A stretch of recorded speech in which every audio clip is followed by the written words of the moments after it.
Слободни места има речиси на секој факултет, но бројките на запишани се задоволителни. Денеска и утре во тек е вториот уписен рок на студентите бруцоши.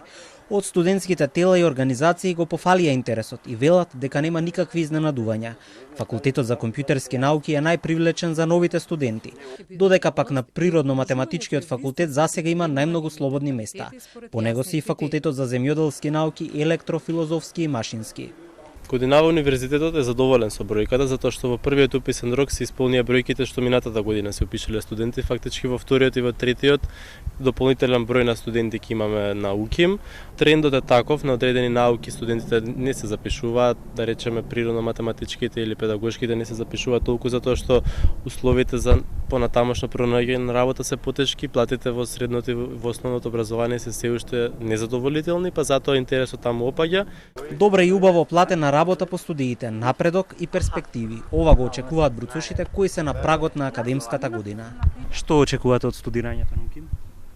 Па, нели добра работа после завршувањето и можеби да станам адвокат еден ден. Јас бев едно од тие што сакав да си заменам, а кога веќе сум се одлучила направен да се запишам, ќе морам да останам тука. Додека новите студенти допрва ќе се запознаваат со условите во високото образование, оние кои веќе неколку години се дел од системот, остро ги критикуваат надлежните за поткопување на студентскиот стандард. Ова академска година започна со нови давачки од околу 5000 денари наметнати на студентите по академска година, при тоа без никаква најава и консултација со студентите при УКИМ. Надлежните зададоа уште еден удар по и онака катастрофалниот студентски стандард.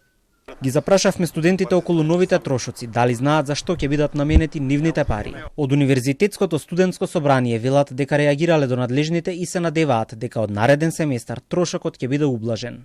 Видете, и ние не знаеме на што се несуваат истите, затоа што дел од трошоците што ги плаќаме плюс ништо не гледаме.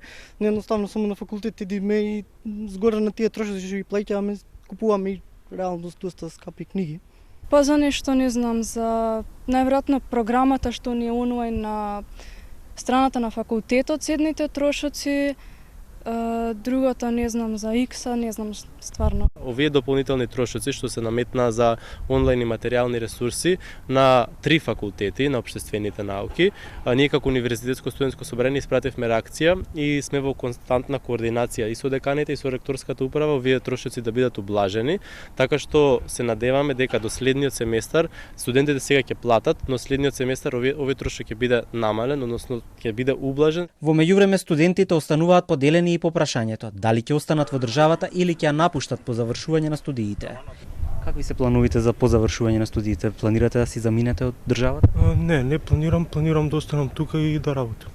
Повеќе гледам шанса во другите земји. Покрај вториот уписен рок, кој се одржува денеска и утре, на УКИМ за 10 дена ќе има и трета шанса за упис на факултетите каде што ќе остане место. Во првиот уписен рок се пополнија слободните места на архитектонскиот и факултетот за драмски уметности.